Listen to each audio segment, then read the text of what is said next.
ஐப்பசி மாத பௌர்ணமியை முன்னிட்டு திருவண்ணாமலை அருணாச்சலேஸ்வரர் கோவிலில் ஏராளமான பக்தர்கள் குவிந்திருக்கிறார்கள். இந்த நிலையில் பக்தர்களிடையே கடும் வாக்குவாதம் ஏற்பட்டு வருகிறது. சுவாமியை தரிசனம் செய்ய நீண்ட வரிசையில் காத்திருந்த பக்தர்களிடையே கடும் வாக்குவாதம் ஏற்பட்டிருக்கிறது. ஒருவரை ஒருவர் முண்டியடித்துக் கொண்டு சென்றதால் தள்ளுமுள்ளு ஏற்பட்டிருக்கிறது. இதுகுறித்து போலீசார் விசாரணையை தொடங்கியிருக்கிறார்கள். இதனை நாம் உடனுக்குடன் நேரலையில் பார்த்து வருகிறோம்.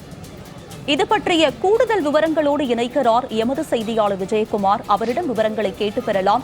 விஜயகுமார், சொல்லுங்க, எந்த அளவுக்கு பக்தர்கள் வருகை தந்திருக்கிறார்கள்? எவ்வளவு நேரம் காத்திருந்த அவர்கள் சுவாமி தரிசனம் செய்யக்கூடிய நிலை ஏற்பட்டிருக்கிறது? குறிப்பா பக்தர்களிடையே கடும் வாக்குவாதம் ஏற்பட்டிருப்பதற்கு என்ன காரணம்?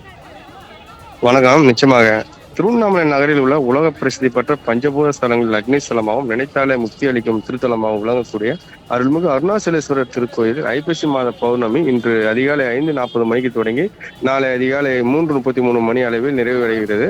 இந்நிலையில் காலை முதலே ஏராளமான பக்தர்கள் 2 கிலோமீட்டர் தூரம் நீண்ட வரிசையில் நின்று கடும் வெயிலிலும் குடைபிடித்தபடி அண்ணாமலை தரிசிக்க 5 மணி நேரத்துக்கு மேலாக காத்திருந்து சாமி தரிசனம் செய்து வருகின்றனர்.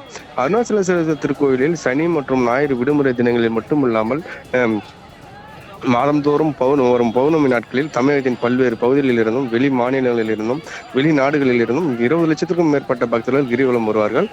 அப்படி கிரிவலம் அருணாச்சலேஸ்வரர் கோயிலுக்கு வருகை தரும் பக்தர்கள் மாவட்ட நிர்வாகத்தின் சார்பில் போக்குவரத்து கழகத்தின் மூலம் சிறப்பு பேருந்துகள் ஏற்பாடு செய்யப்பட்டு திருவண்ணாமலை நகரில் உள்ள 9 சாலைகளிலும் அமைக்கப்பட்டுள்ள தற்காலிக பேருந்து நிலையத்திற்கு வந்தடைகின்றன. பின்னர் அருணாச்சலேஸ்வரர் திருக்கோயிலில் சாமி தரிசனம் மேற்கொண்டு கிரிவலம் வருகின்றனர்.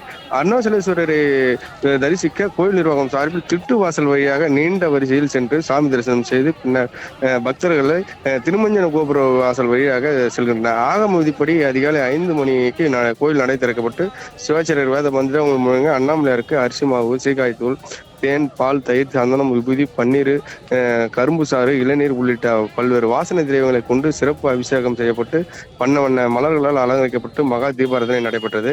தொடர்ந்து அண்ணாமலையை தரிசனம் செய்து பக்தர்கள் அண்ணாமலையார் திருக்கோயிலின் பின்புறம் அமைந்துள்ள 2668 அடி உயரம் கொண்ட மலையை சிவனாக வணங்கி 14 கிலோமீட்டர் தூரம் கிரிவலம் மேற்கொண்டு வருகின்றனர். கிரிவலத்துக்காக ஏராளமான பக்தர்கள் குவிந்திருக்கும் நிலையில் திருவண்ணாமலையில் இருந்து இது பற்றிய விரிவான விவரங்களை பதிவு செய்தமைக்கு நன்றி விஜயகுமார்.